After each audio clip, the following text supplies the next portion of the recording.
балдарына кош көңүл, өзүнүн жанын гана караган кайненеге кандай мамиле кылуу керек шариятта? Алейкум ассалам рахматуллахи ва баракатух. Эгерде ар кимиси ошо Кудай Тааладан коркуп, өзүнүн милдетин аткарып, сүйлөй турган жерде сүйлөп, сүйлөбөгөн жерден тилин тыйып, адеп ахлак менен Кудайдан коркуп мамиле кылышкан болсо, кайнене менен келин камыр жумур болуп эле жакшы жашап кетишет.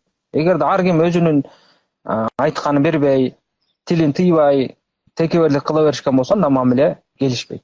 Анан буякта жоопкерчилик көбүнчө мына динди түшүнгөн адамга жүктөлөт.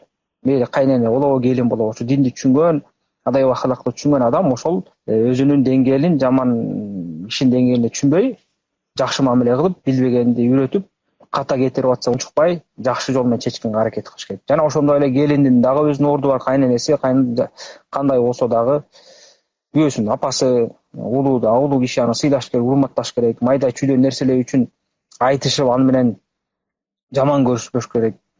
Жумшак болуш керек. Пайгамбар саллаллаху алейхи вассалам айткандай, жумшактык кайсы нерседе болсо, аны көркөмдөп жакшыртат дейт. Эгерде жумшактык кайсы нерседен алынып калган болсо, ал нерсени жаман кылып көрсөтөт дейт. Ошондуктан көп нерсе жумшактыкка кайтат, жана андан да негизги болгон тилге кайтат.